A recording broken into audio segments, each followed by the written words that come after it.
2024 का साल शुरू होने के पहले ही हम सब के भविष्य को लेकर अनुमान शुरू हो गए थे, जहां हर कोई अपने आप से अलग अलग तरह के नए साल के संकल्प लेता दिख रहा था कि इस साल तो हम हेल्दी लाइफस्टाइल में जिएंगे, रोज जिम जाएंगे, या इस साल तो हम यूपीएससी क्रैक करके ही दिखाएंगे, या फिर इस साल अपनी ड्रीम बाइक या फिर कार लेकर दोस्तों के साथ गोवा या लद्दाख की सैर करेंगे।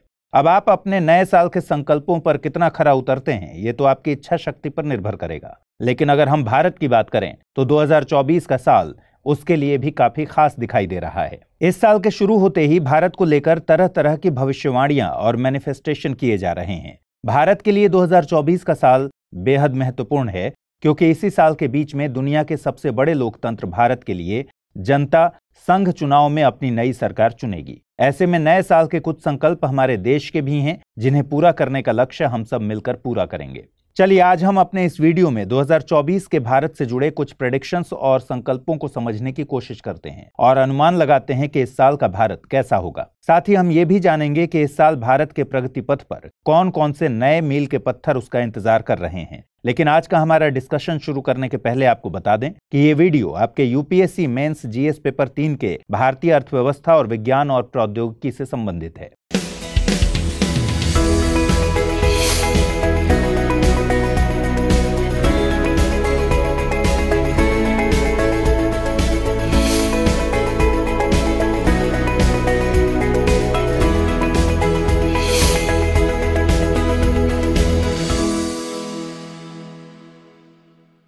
अगर हम 2023 की बात करें तो जहां एक ओर दुनिया रूस यूक्रेन युद्ध, इजराइल फिलिस्तीनी संघर्ष, उच्च अमेरिकी ब्याज दरें, बढ़ती व्यापार बाधाएं और अमेरिका की ढहती बैंकिंग प्रणाली के बीच कुछ थम सी गई थी, वहीं भारतीय अर्थव्यवस्था अपने रेजिलियंस और मजबूत मूल्यों के कारण दुनिया की सभी प्रमुख अर्थव्यवस्थाओं के बीच सबसे तेजी से ग्रोथ करने वाली अर्थव्यवस्था बनी रही। यही वजह है कि आईएमएफ के मुताबिक अकेले भारत ने 2023 में वैश्विक विकास में 16% का योगदान दिया। इतना ही नहीं, खुद यूनाइटेड नेशंस ने भी ये बात माना कि 2024 में भी भारत दुनिया की सबसे तेजी से ग्रोथ करने वाली प्रमुख अर्थव्यवस्था बनी रहेगी। भारत के लिए कुछ ऐसे ही प्रोजेक्शन फिच रेटिंग एजेंसी के भी हैं। हालांकि भारत के लिए अपनी बढ़ती महंगाई दर को नियंत्रित करना एक टेढ़ी खीर साबित हो रहा है, लेकिन इसे लेकर भी आरबीआई का अनुमान है कि 2024 की पहली तिमाही में भारत अपनी मुद्रास्फीति को 5% से नीचे लाने में कामयाब हो सकेगा। ऐसे में भारत के लिए ऐसे अनुमानों को देखते हुए भारत के केंद्रीय वाणिज्य मंत्रालय द्वारा इस बात का विश्वास जताया जा रहा है कि आगामी यूनियन इलेक्शन से पहले भारतीय अर्थव्यवस्था 4 ट्रिलियन अमेरिकी डॉलर का मार्क क्रॉस कर लेगी। वहीं अंतर्राष्ट्रीय मुद्रा कोष पहले से ही भविष्यवाणी कर चुका है कि 2025 तक भारत दुनिया की चौथी सबसे बड़ी अर्थव्यवस्था और 2027 तक 5.4 ट्रिलियन अमेरिकी डॉलर के साथ दुनिया की तीसरी सबसे बड़ी अर्थव्यवस्था बनकर उभरेगा। इसी तरह अगर हम भारतीय विदेशी मुद्रा भंडार की बात करें तो कोविड संकट झेलने के बाद और अंतर्राष्ट्रीय बाजार में उतार चढ़ाव के बीच भी भारत के भंडार आज काफी मजबूत दिख रहे हैं, जहां वो अब तक सबसे ज्यादा 650 बिलियन यूएस डॉलर के मार्क तक तेजी से बढ़ता देखा जा रहा है। इसे देखकर यह भविष्यवाणी भी की जा रही है कि इतना विदेशी मुद्रा रिजर्व अगले 5 से 6 साल तक भारतीय मुद्रा को मजबूत बनाए रखने के लिए काफी होगा। भारत के लिए ये अनुमान सही मालूम होते हैं, क्योंकि विश्व बाजार की प्रतिकूल परिस्थितियों के बीच भी भारतीय शेयर बाजार और अर्थव्यवस्था में निवेश बढ़ोतरी के अनुमान लगाए जा रहे हैं। दरअसल 2024 में भारत को एक पसंदीदा निवेश गंतव्य माना जा रहा है। खासतौर पर वैश्विक आपूर्ति श्रृंखला और विनिर्माण उद्योग का चीन से मोह भंग होने के बाद भारत को ही China+1 की रणनीति का प्रमुख खिलाड़ी माना जा रहा है। आपको बता दें, China+1 रणनीति का मतलब है कि वैश्विक निर्माता अपने उत्पादन के लिए केवल चीन पर निर्भर रहने के बजाय अपने व्यापार, निवेश और आपूर्ति श्रृंखला में विविधता लाना चाहते हैं, जिससे किसी भी तरह के जोखिम से बचा जा सके। ऐसे में भारत को उम्मीद है कि अपनी उचित सरकारी नीतियों, सक्षम कार्यबल के बूते भारत आने वाले सालों में इन सभी कंपनीज को अपने यहाँ आकर्षित कर पाएगा। इसी तरह शेयर बाजार के गुरुओं का कहना है कि 2024 में निफ्टी 50 24,000 के आंकड़े को भी पार कर जाएगा। मगर फिर भी एक बात जो अक्सर सामने आती है कि भारत में प्रति व्यक्ति आय बढ़ने की गति धीमी है। पर अगर हम हालिया रिपोर्ट्स देखें तो हम पाएंगे कि स्टैंडर्ड चार्टर्ड बैंक की एक रिपोर्ट के मुताबिक 2030 तक भारत की प्रति व्यक्ति आय आज के 2450 अमेरिकी डॉलर से बढ़कर 4000 अमेरिकी डॉलर के आंकड़े को पार कर जाएगी। वहीं एसबीआई रिसर्च का यह दावा है कि अगले 25 सालों में प्रति व्यक्ति आय 7.5 गुना बढ़ जाएगी। मगर अब आप सोच रहे होंगे कि आखिर ऐसा होगा कैसे। अगर आप भारतीय अर्थव्यवस्था के खंडों पर गौर करें तो आप पाएंगे कि आज भी भारत की जीडीपी में उसका सेवा क्षेत्र ही 50% से ज्यादा का योगदान देता है। ये बात भी सही है कि इसी के दम पर भारत आईटी सेवाओं के निर्यात और आईटी बूम को इनकैश कर पा रहा है। मगर लंबे समय से ये बात कही जा रही है कि अगर भारत जैसे युवा राष्ट्र को अपनी संभावित वृद्धि दर हासिल करनी है तो उसे अपने मैन्युफैक्चरिंग बेस को बढ़ाना होगा। और अगर हम गौर से देखें तो बीते कुछ सालों में भारत ने इसी दिशा में तेजी से महत्वपूर्ण कदम उठाए भी हैं। चाहे स्टार्टअप इंडिया से देश में स्टार्टअप की संस्कृति को बढ़ावा देने की बात हो या फिर प्रोडक्शन लिंक्ड इंसेंटिव स्कीम के जरिए देश के विनिर्माण क्षेत्र को प्रतिस्पर्धी बनाने की या फिर देश में ईज ऑफ डूइंग को बेहतर करने की, भारत तेजी से इस ओर कदम उठा रहा है। यही वजह है कि बाजार विशेषज्ञ उम्मीद जता रहे हैं कि आने वाले सालों में देश का विनिर्माण क्षेत्र और भी मजबूत विकास दर्ज करेगा, जिसके चलते 2024 में भारत से होने वाले निर्यात को फायदा मिलेगा। मेक इन इंडिया की सफलता की उम्मीद लगाते हुए ये कहा जा रहा है कि 2024 में भारत में इलेक्ट्रॉनिक्स मैन्युफैक्चरिंग बढ़कर 115 बिलियन अमेरिकी डॉलर के मार्क को पार कर जाएगी। आज एप्पल, टेस्ला, सैमसंग जैसे बड़े बड़े वैश्विक दिग्गज भारत में अपने विनिर्माण संयंत्र स्थापित कर रहे हैं। यही नहीं, भारत में बढ़ते मैन्युफैक्चरिंग बेस के दम पर ही भारत आज दुनिया का दूसरा सबसे बड़ा मोबाइल फोन निर्माता बन चुका है। इसे देखते हुए उम्मीद जताई जा रही है कि 2024 में भी भारत अपना ये सफर जारी रखेगा। इंफ्रास्ट्रक्चर की बात करें तो लंबे समय से भारत पर उसके खराब बुनियादी ढांचे को लेकर उंगलियां उठाई जा रही हैं। भारत के रेल, सड़क और हवाई परिवहन से लेकर बिजली आपूर्ति और दूसरे महत्वपूर्ण बुनियादी ढांचे की कमी को भारत की धीमी गति से होने वाले विकास का कारण माना जाता रहा है। लेकिन बीते कुछ सालों को देखें तो भारत ने अपने बुनियादी ढांचे को इतनी तेजी से विकसित किया है कि सारी दुनिया उसे देखकर हैरान है। ऐसे में साल 2024 में भी भारत अवसंरचना के क्षेत्र में कुछ नए मील के पत्थर तय करने वाला है। जैसे मुंबई शहर को नवी मुंबई से जोड़ने वाला दुनिया का 12वां सबसे लंबा समुद्री पुल, Mumbai trans harbour link, Mumbai Delhi expressway, Bengaluru Chennai expressway, Delhi Dehradun expressway और ट्रांस अरुणाचल हाईवे आदि जैसे बहुत से इंफ्रास्ट्रक्चर प्रोजेक्ट्स 2024 में बनकर तैयार हो जाएंगे। इसी तरह अगर हम रेलवे की बात करें तो देश का पहला हाई स्पीड रेलवे ट्रैक अक्टूबर 2024 तक पूरा हो जाएगा। साथ ही 2024 तक भारत रेलवे में 100% विद्युतीकरण हासिल कर लेगा। भारत के लिए ये गौरव की बात भी है क्योंकि आज की तारीख में चीन ने अपने रेलवे ट्रैक में केवल 72% और यूरोप ने केवल 60% विद्युतीकरण हासिल किया है। दूसरी तरफ देश में मालगाड़ियों से जरूरी सामान को जल्दी लाने ले जाने में और भारतीय रेलवे की कमियों को दूर करने के लिए डेडिकेटेड कॉरिडोर का निर्माण किया जा रहा है। 95% कॉरिडोर मार्च 2024 तक बनकर तैयार हो जाएंगे, जिससे भारत की लॉजिस्टिक सप्लाई चेन और भी ज्यादा स्ट्रीमलाइन हो जाएगी। इसी कड़ी में पीएमओ भी सभी मंत्रालयों को ये आदेश पहले से जारी कर चुका है कि देश के सभी लंबित बुनियादी ढांचा परियोजनाओं को 2024 की शुरुआत में ही पूरा कर लिया जाए। इन प्रोजेक्ट्स को देखकर भारत के स्टार परफॉर्मर सड़क एवं परिवहन मंत्री नितिन गडकरी का वो दावा सही साबित होता दिखाई दे रहा है, जहां उन्होंने बीते साल ही ये दावा किया था कि 2024 के अंत तक भारत का इंफ्रास्ट्रक्चर यूएसए की बराबरी कर लेगा। वहीं अगर हम पोर्ट मिनिस्ट्री की बात करें तो 2024 में 22,900 करोड़ रुपए के 44 पोर्ट्स प्रोजेक्ट उसकी पाइपलाइन में हैं, जिसमें मुंबई के पास विकसित हो रहा वाधवान बंदरगाह और केरल में स्थित विझिंजम बंदरगाह प्रमुख हैं। इसके बाद उम्मीद जताई जा रही है कि 2024 में भारत के बंदरगाहों की कार्गो हैंडलिंग क्षमता बढ़ जाएगी। इसी तरह केंद्रीय ऊर्जा मंत्रालय ने हाल में 7.28 लाख करोड़ का भारी भरकम प्लान लॉन्च किया,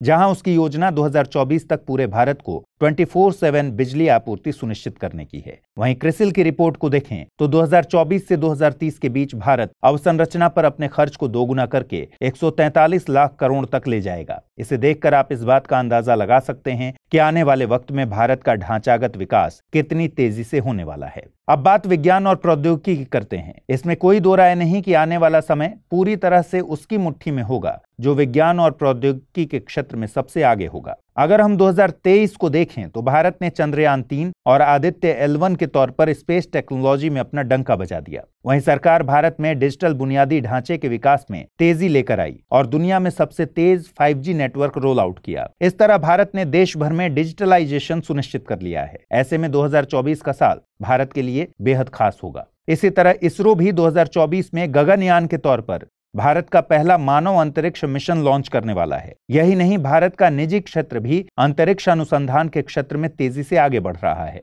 अकेले 2023 में ही इस क्षेत्र के स्टार्टअप्स ने 1000 करोड़ से ज्यादा का निवेश सुरक्षित किया। 2023 में भारत ने अपने अंतरिक्ष प्रौद्योगिकी क्षेत्र को बढ़ावा देने के लिए फ्रांस के साथ एक MOU पर साइन भी किए हैं। वहीं भारत ने USA के नेतृत्व वाले आर्टेमिस समझौते पर हस्ताक्षर करके भारतीय अंतरिक्ष कार्यक्रमों को एक नया बूस्ट दिया है। इसे देखते हुए ये अनुमान लगाया जा रहा है कि 2025 तक भारत की अंतरिक्ष अर्थव्यवस्था $1 बिलियन के मार्क को क्रॉस कर देगी। वहीं 2023 में दुनिया में सबसे ज्यादा चर्चा आर्टिफिशियल इंटेलिजेंस की रही और बार्ड जैसे AI टेक्नोलॉजी ने दुनिया भर का ध्यान अपनी ओर खींचा। यहां तक कि कॉलिन डिक्शनरी ने तो AI को वर्ड ऑफ 2023 का खिताब तक दे डाला। TCS के CEO के कृतिवासन का मानना है कि 2024 में भारत जेनरेटिव AI के फील्ड में दुनिया का न्यूक्लियस बनकर उभरेगा। इसके अलावा भारतीय उद्यम 2024 में AI के क्षेत्र में अपना खर्च 68% तक बढ़ाने जा रहे हैं। इसी तरह रिलायंस और IIT बॉम्बे के सहयोग से भारत GPT विकसित हो रहा है। इसी तरह मेडटेक सेक्टर की ग्रोथ सुनिश्चित करेगी कि भारत में इनोवेशन का दौर उसी तरह जारी रहे जैसा 2023 में रहा। इसके लिए भारत सरकार जल्द ही डिजिटल इंडिया की तर्ज पर भारत AI प्रोग्राम लॉन्च करने जा रही है। भारत में बढ़ते इनोवेशन का अंदाजा आप इस बात से लगा सकते हैं कि 2015 में ग्लोबल इनोवेशन इंडेक्स में 81वीं रैंक पर नजर आने वाला भारत 2023 में 40वीं रैंक तक पहुंच चुका है। इसी इनोवेशन का नतीजा है कि आज भारत में 1 लाख से ज्यादा स्टार्टअप्स हैं। इनमें से 100 से ज्यादा स्टार्टअप तो यूनिकॉर्न हैं। यूनिकॉर्न से मतलब है इसका वैल्यूएशन $1 बिलियन से ज्यादा है, जबकि एक्सपर्ट्स का मानना है कि अकेले 2024 में ही भारत 100 के करीब यूनिकॉर्न और ऐड कर सकता है। साथ ही आज भारतीय कंपनीज जैसे रिलायंस, इन्फोसिस और टाटा ग्रुप इजराइल जैसे तकनीकी रूप से उन्नत देश की अग्रणी कंपनीज में निवेश करके भारत को इस क्षेत्र में आत्मनिर्भर बनाने की दिशा में भी आगे बढ़ा रहे हैं, जो कोशिश 2024 में और तेज होती नजर आएगी। पर्यटन क्षेत्र की भी बात कर लेते हैं। पर्यटन उद्योग को अर्थव्यवस्था के एक महत्वपूर्ण स्तंभ के तौर पर देखा जाता है। खास तौर पर अगर हम भारत की बात करें तो 2023 में भारत के ट्रैवल एंड टूरिज्म सेक्टर ने उसकी GDP में 16.5 ट्रिलियन रुपए का योगदान किया। इतना ही नहीं, अनुमान लगाया जा रहा है कि 2028 तक ये सेक्टर भारत की GDP में $512 बिलियन का योगदान करेगा। आज पर्यटन के क्षेत्र में 80 मिलियन से ज्यादा प्रत्यक्ष या अप्रत्यक्ष रोजगार सृजन के साथ साथ क्षेत्रीय और समावेशी विकास को भी बढ़ावा दिया जा रहा है। साथ ही भारतीय पर्यटन देश के लिए विदेशी मुद्रा का एक महत्वपूर्ण स्रोत है। अगर हम गौर से देखें तो आज की तारीख में पर्यटन देश को वैश्विक ब्रांड बनाने का जरिया बन गया है। उदाहरण के लिए आज एक आम आदमी के लिए स्विट्जरलैंड, थाईलैंड, मॉरिशस, ग्रीस आदि की पहचान उनके पर्यटन से है। हाल ही में प्रधानमंत्री मोदी द्वारा की गई लक्षद्वीप की ब्रांडिंग का कूटनीतिक प्रभाव हमने साफ साफ देखा। ऐसे में 2024 में भारत को अपनी इसी पर्यटन क्षमता को और बढ़ाना होगा। भारत के विविध भूगोल की वजह से यहाँ हर तरह के पर्यटक अट्रैक्ट होते हैं। आज भारत के 12 समुद्री तट अंतर्राष्ट्रीय स्तर पर ब्लू फ्लैग बीचेस की श्रेणी में आते हैं। ये टैग दुनिया के सबसे साफ समुद्र तटों को दिया जाता है। इसी तरह आज भारत ने जिस तेजी के साथ अपने हिल स्टेशंस को ट्रेन, रोड और एयरवेज से जोड़ा है, इसके चलते बीते साल अक्टूबर तक 7.24 मिलियन विदेशी पर्यटक भारत आए। 2024 में यह आंकड़ा 13 मिलियन से ज्यादा रहने की उम्मीद है।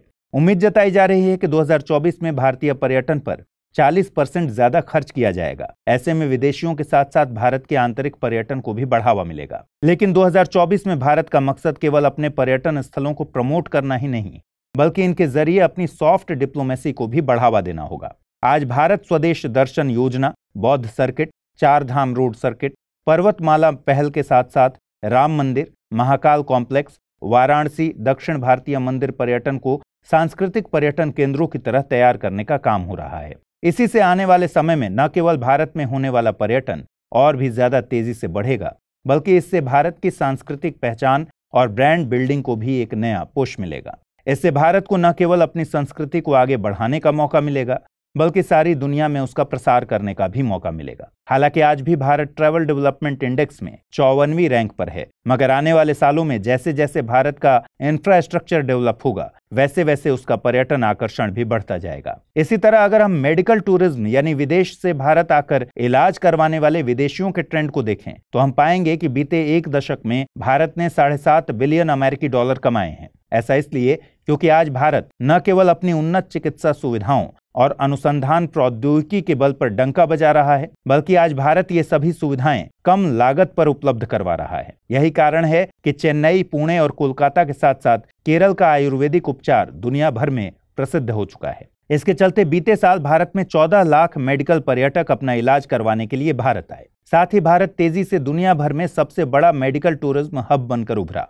ऐसे में ये उम्मीद जताई जा रही है कि 2024 में भी भारत इस क्षेत्र में नई ऊंचाइयों को छुएगा। अब बात रक्षा और राजनयिक गठबंधन की करते हैं। 2023 का साल वैश्विक स्थिरता के लिए बेहद संवेदनशील रहा। रूस यूक्रेन युद्ध की वजह से दो कैंप्स में बंट चुकी वैश्विक शक्तियों के सामने इजराइल और हमास संघर्ष के रूप में एक नया संघर्ष खड़ा हुआ। इस सब के बीच भी जो एक बात हर किसी ने नोट की वो ये थी कि भारत दोनों ही मुद्दों के बीच में अपने स्वतंत्र और संप्रभु राजनयिक नीति का पालन करता रहा, जहां न तो वो किसी कैंप के दबाव में आया और न ही उसने इंडिया फर्स्ट की अपनी पॉलिसी छोड़ी। और ये सब केवल इसलिए हुआ क्योंकि आज भारत कूटनीतिक रूप से मजबूत स्थिति में है। इसी साल भारत के साथ साथ उसके 3 महत्वपूर्ण पड़ोसी बांग्लादेश, पाकिस्तान और श्रीलंका भी चुनाव के लिए उतरेंगे और बीते कुछ समय से उसके ये तीनों ही पड़ोसी भारी उठापटक से जूझ रहे हैं। ऐसे में भारत के आस पड़ोस की स्थिरता सुनिश्चित करने के लिए भी 2024 का साल बेहद अहम है। 2024 में ही अमेरिका, जापान और ऑस्ट्रेलिया के राष्ट्राध्यक्ष भी भारत आने वाले हैं, जहां भारत इनके साथ मिलकर बने क्वाड सम्मेलन की मेजबानी 2024 में करने जा रहा है। 2024 में भारत पहली बार यूनेस्को विश्व धरोहर समिति का शिखर सम्मेलन भी आयोजित करने जा रहा है। ऐसे में उम्मीद जताई जा रही है कि 2024 में विश्व में भारत की स्थिति और मजबूत होगी। वहीं अगर हम भारतीय रक्षा की बात करें तो आज भारत दुनिया की 5 वैश्विक सैन्य शक्तियों में से एक है। साथ ही भारत अपनी सैन्य जरूरतों के लिए भी तेजी से आत्मनिर्भरता की ओर बढ़ रहा है। इसे लेकर सरकार ने अपनी तैयारी बीते साल ही शुरू कर दी थी, जब उन्होंने 2024-25 तक भारत के रक्षा विनिर्माण को 1.75 लाख करोड़ रुपए तक ले जाने का टारगेट फिक्स किया था। यहां तक कि वित्त मंत्री का दावा है कि वित्तीय वर्ष 2024 में भारत 2.88 बिलियन अमेरिकी डॉलर का रक्षा निर्यात भी करेगा। अब निष्कर्ष देखते हैं। जैसे हमारे नए साल के संकल्पों को पूरा करने में हमारी इच्छा शक्ति एक अहम भूमिका निभाती है, वैसे ही भारत की भविष्यवाणियों और संकल्पों को हकीकत में बदलने के लिए हम सब भारतीयों को एक साथ मजबूत इच्छा शक्ति से आगे बढ़ना होगा। क्योंकि जब हम 1.4 अरब भारतीय मिलकर अपने कदम आगे बढ़ाएंगे, तभी हमारा देश बुलंदी तक पहुंचेगा, जिसका निश्चय हम सबके मन में है। उम्मीद है कि 2024 ही वो साल होगा जब हर क्षेत्र में भारत अपना परचम सारी दुनिया पर लहराएगा। इसी उम्मीद के साथ हम अपनी चर्चा यहीं समाप्त करते हैं। इस बारे में आपके क्या विचार हैं, हमें कमेंट सेक्शन में बताइएगा। अब वीडियो पर बेस्ड एक सवाल है आपके लिए, सवाल नोट कर लीजिए। संभावित जीडीपी यानी पोटेंशियल जीडीपी को परिभाषित करें और इसके निर्धारकों की व्याख्या करें। वे कौन से कारक हैं जो भारत को अपनी संभावित जीडीपी हासिल करने से रोक रहे हैं। हिंदी में यूपीएससी की तैयारी से संबंधित प्रोग्राम्स को देखने के लिए सब्सक्राइब करें स्टडी IQ IAS हिंदी।